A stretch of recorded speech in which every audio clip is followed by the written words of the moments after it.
Guys, welcome to another episode of Appalachia Fusion. Today we're making some venison chili. Deer season's halfway into gun season, probably halfway through the complete season totally, and we're ready to roll here. We got some fresh ground venison, and I mix mine with about 15% beef brisket fat to venison. It's a great mixture, tastes really good, gives you enough fat that it holds it together and doesn't dry it out. Great taste. So we got 2 pounds of that, and I just made that like less than a week ago, so it's fresh. And along with that, we're going to make some Mexican cornbread.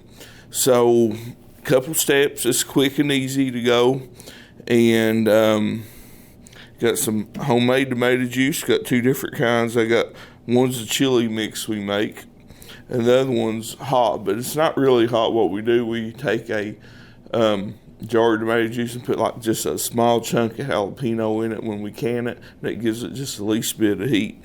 And then I always try to put some salsa in it that I make homemade in my chili, like a chili mix.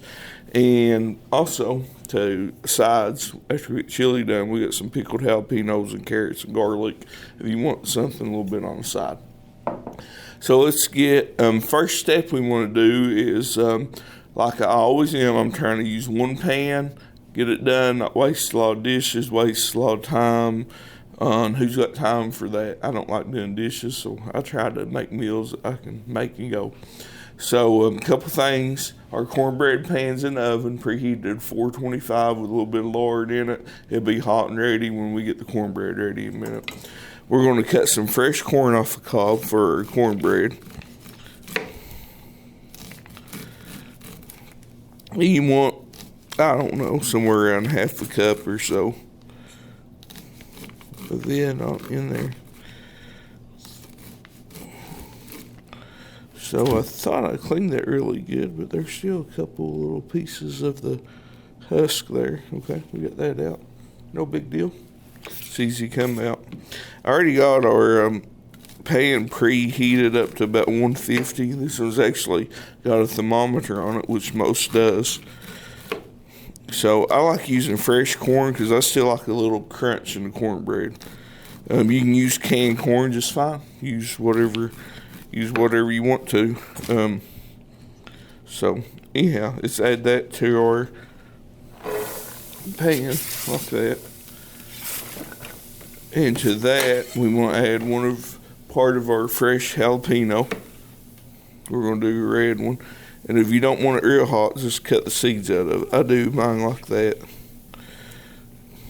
You can get all the seeds out of it.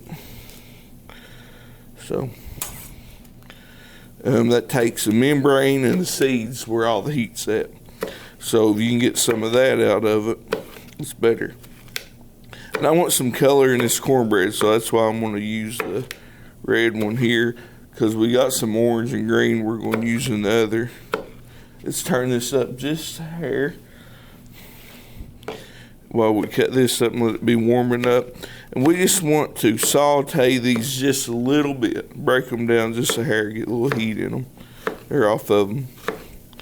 Cook them just a little bit, then we'll put them in a bowl. Set them to the side, put in our cornbread in a little bit. You can put as much jalapeno as you would like in it. I'm just using one in this corn. So that's kind of how I'm going to do it. And we're going to put a little bit of garlic in it, but I want to get this stirred around a little bit. It looks really pretty. Smells good too, that corn kind of like. And I put a little bit of lard in this just to cook the vegetables down. We're going to put just a touch of garlic in there. Not much, just about half a teaspoon, or about a teaspoon probably what that was. Just to get a little more flavor in it. It's a little bit different cornbread. But it'll be good, I promise you that. So anyhow, all these ingredients come from West Liberty here. I try to cook stuff normally that I can just go to my hometown and get. We go grocery store after work, get it, bring it home and cook it. Got a cool hat today, some swag. I like it. I like these kind of hats. It's a cool Cox Brothers IGA hat. It's got a neat logo on the side. We was talking about that before. A lot of people probably don't think they're corny or something like that, but I wear these hats all day. So if you got some cool hats, send them my way. I'll wear them. One of us will wear them. So just cooking this just another second or two. Take my little dipper here, bowl, popcorn.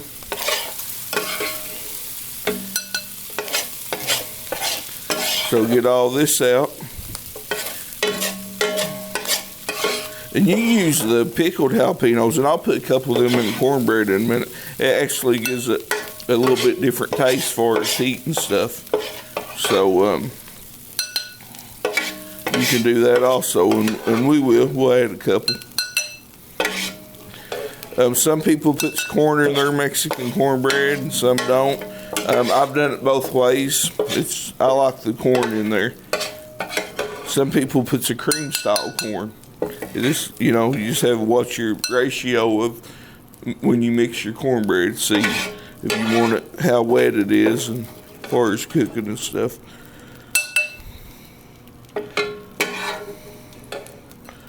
So anyhow, okay. So we're just going to set this over to the side.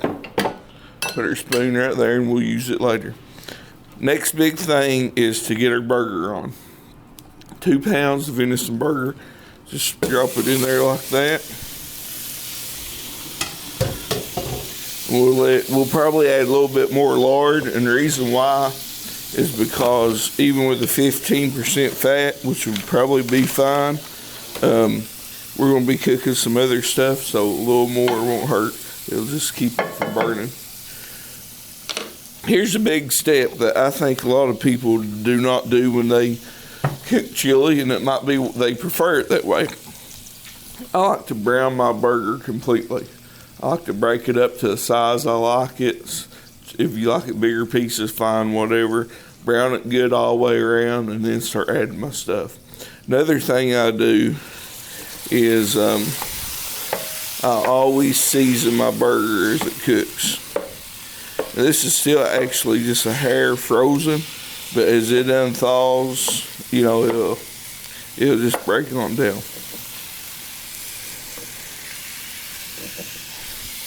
So we're going to start building our flavor. We got some chili powder and paprika here. We're going to sprinkle some of this on our burger.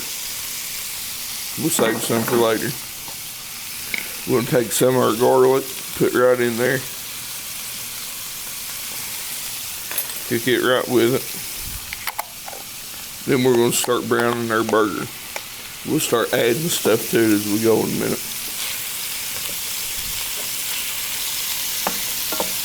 So we'll let that break down. This is a big old pan, which you'll see why in a minute.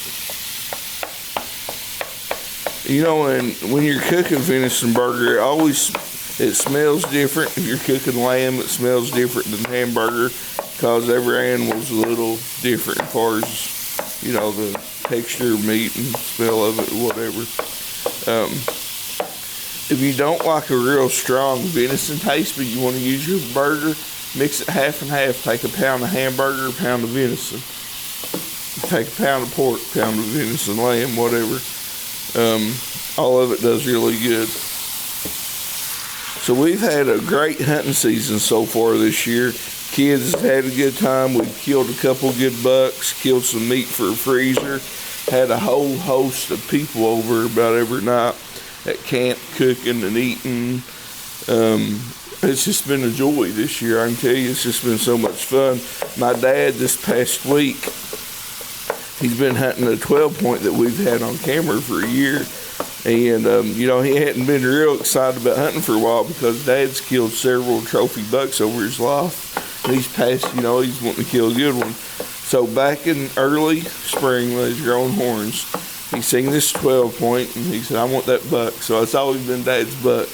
And I ain't hunted up there, no one else till Dad got that buck, and he seen it bow hunting some and this and that, and he finally got his shot at it with a gun this past Monday actually. Killed it, and I couldn't have been no more happy than that.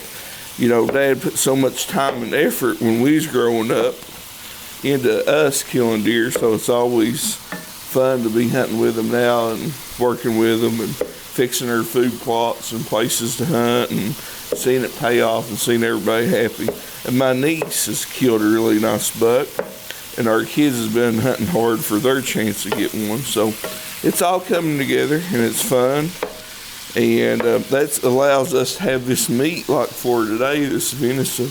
I mean, we probably eat 3 or 4 deer a year, just my family. I mean, between tenderloin and making their burger, and trail bologna, and snack bologna, and jerky, and you know, so they get eaten really well. And this chili is going to be a thick chili.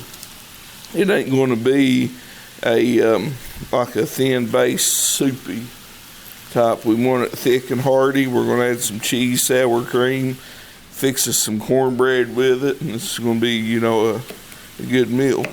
And cut your vegetables where you can see them. I mean, eat them. You don't want them so big that it makes it hard to eat, but at least where you can see chunks of bell pepper, chunks of onion, you know, everything like that. So we're going to do our bell pepper. And I got several, and I always do this by eyeball. It might be 1 1/2, it might be 2. Just when I start looking at it and building it and seeing it, that's when I'll add more or not add as much or whatever. So no worries.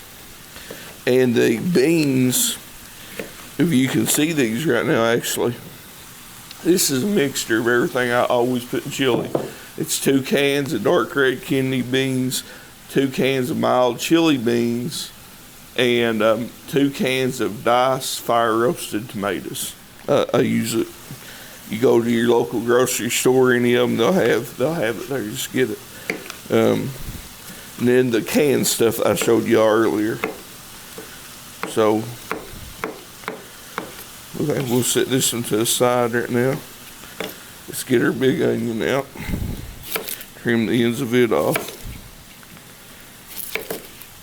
So I'm sure most of you guys out there that hunts, fish, whatever, you got many memories in the field with either parents, grandparents, close people, or just mentors that took you hunting. Maybe your parents didn't hunt, but you had aunts, uncles, or other mentors that took you. So we'll steer,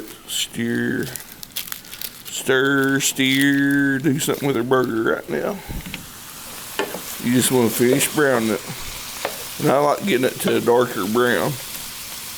And I don't like big chunks of meat. I just want it throughout it.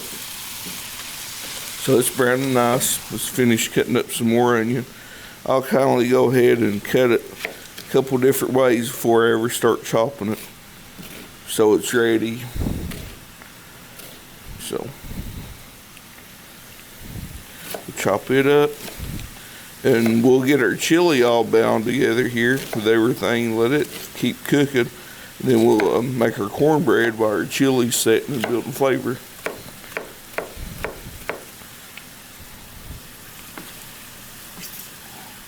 And this is small pieces, just looks big because I ain't broken them up yet. But I like them, like I said, I like everything being where you can see it in chili, like you can see the onions, the bell peppers, etc. And those that maybe didn't see the first part of it, on my chili I already seasoned the meat. I put paprika, garlic, and chili powder on the meat, because when you're making chili soup or anything, the goal is to build those flavors throughout it. You want to taste it, every bite, you want those flavors on it. So if you don't like the way it is right now, just run your knife through it some. I like it a little chunky like that. Let it cook down. You don't watch out if you get it too small, and then you're more like a fine soup chili than you are like a chunky. So We go ahead and add our onions and peppers.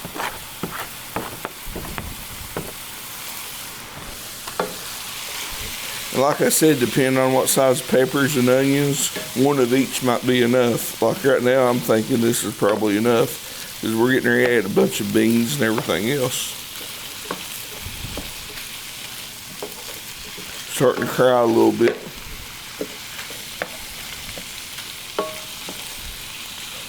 And you want all that to break down.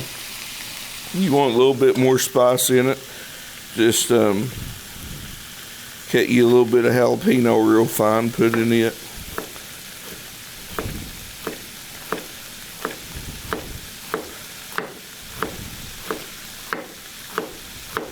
That's enough. Just put it down in there and let it mix in with it.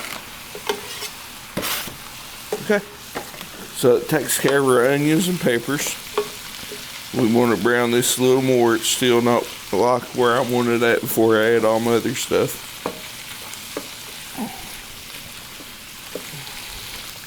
We're going to put a little more of our chili powder and paprika seasoning on it. And I'll open up one of my jars of homemade tomato juice just to help get some moisture in there and mix it all together. I usually save a little bit to drink too. I like tomato juice, so we'll end up using about all of it in a little bit. But we don't want to put too much in it. And this is to help mix all the seasoning and stuff together and get it cooking really good.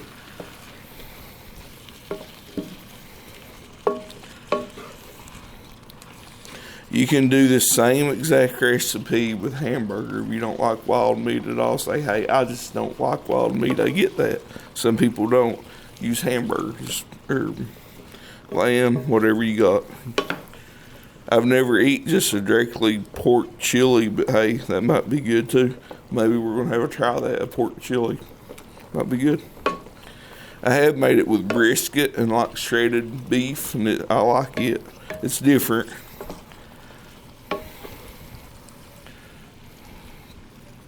So we want to turn this up and let it cook down. That's about 450. And this pot will be full when we get done. I mean, it'll be full of stuff.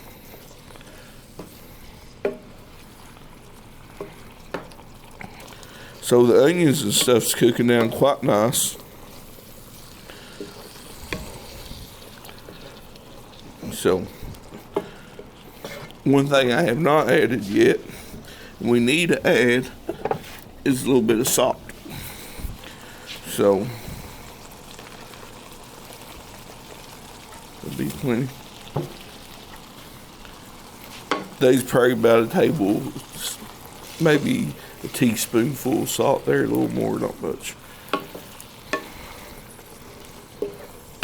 Okay, so now we're going to add our kidney beans.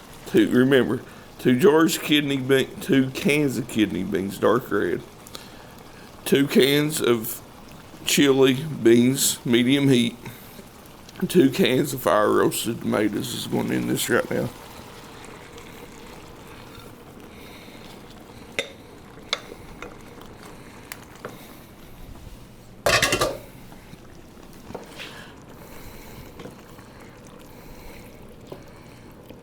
So we'll mix all this together, get it cooking really good. And as it cooks down, you can add or take away from your tomato juice or whatever to, you know, get it a little thicker or whatever. However you prefer. I like it a good consistency, this type chili that I make. And I don't add it to this one because everyone's got to eat it, but I've been making it at home. I sweat when I eat chili, so it's hot, but this one won't be that way. So that level is totally up to you. Start throwing you some cayenne, hot pepper, whatever you like. If you like it hotter, this is going to be a really mild chili here. It's totally up to you, whatever you like the best. So to that, I always take one of our jars of salsa we make, and it's got some really good seasoning in it. I dump the whole jar in it because this salsa It's cooked, it's combined, it's built flavor for months, and it's just like a flavor bomb that you can put in there. So highly recommend that. Even if it's store-bought sauce, the same way. It sits there and soaks in all those flavors and builds. And so I always dump some salsa in it.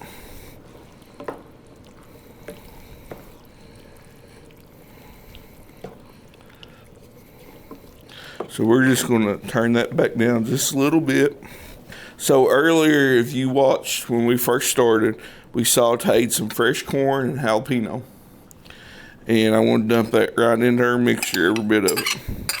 Into this mixture right now, I have 2 cups of cornmeal, about a half cup, quarter cup of this self-rising flour. I'm going to put my 2 eggs in it.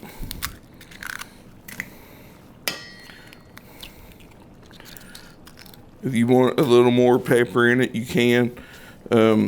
We might put just a little bit of this green pepper in it. Make it just a little warmer. But we'll slice it up super thin.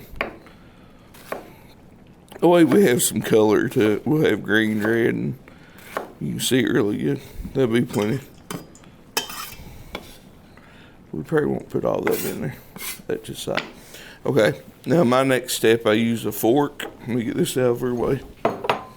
And buttermilk, and I kind of pour mix till I get the consistencies I want. I start out with 2 cups. I always use a fork to stir. I just think I do a better job. I get it mixed together better. And you can also, it don't hurt to mix the cornmeal first, then dump the ingredients. I mean, it's about as broad as it is long.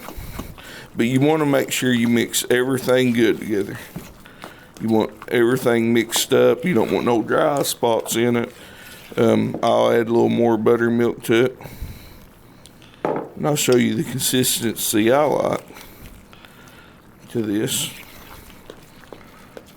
Actually, we might cook something next Tuesday before holidays hit.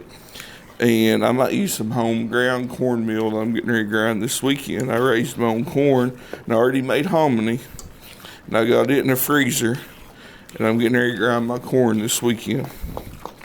So I want to put just a little more milk. I like it just a hair thinner than that. I like it to be able to pour out into the iron skillet easily and sear. So that should do it right here. Chili's cooking down nice. That's what you want it to be doing. Just let it sit there and cook.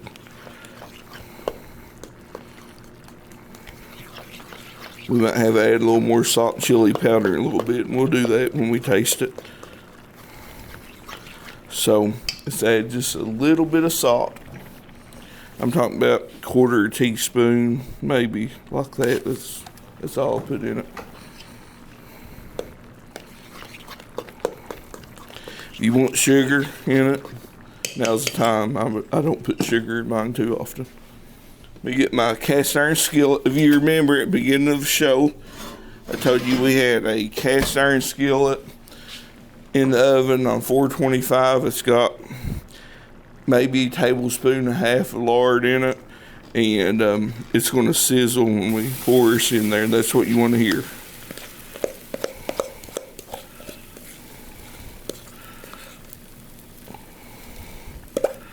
Okay. So we want to put that right back in the oven and cook it 15-20 minutes or until it's done. It'll settle down and make really nice cornbread. Only put in the center of the oven. So we got our chili going. We got our cornbread in. We're going to take a little break here. We're going to let it all come together, and we'll serve it up in a little bit. Just took our Mexican cornbread out of the oven. A little bit of it's a 4 cheese blend, some Mexican cheeses, a little fresh jalapeno on top. Now we're going to serve up our chili. And like I said, it's more of a thick, hearty type chili. It's not a real sauced up chili. You can do it a couple different ways.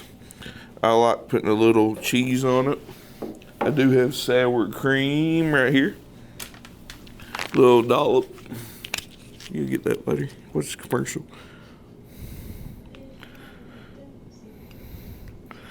So a little sour cream, 1 pickled jalapeno, and let's do 1 fresh one. Or you can just serve it up.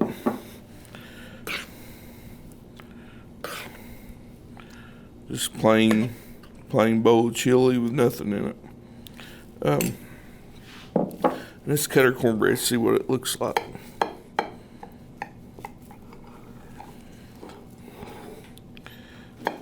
We lost our jalapeno. The cornbread eat our jalapeno. Did y'all see that? It's good and moist. Should be good cornbread.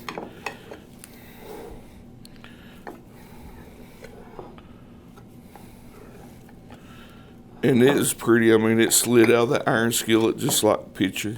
Well, you can actually, let's get a little piece out. You can see the bottom of it too. But I mean, it's just pretty. You can't beat that. So, anyways, thanks for tuning in this episode.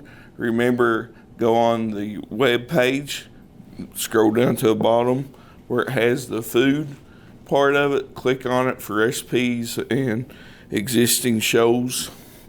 This is our venison chili with Mexican cornbread, and the recipe will be posted later.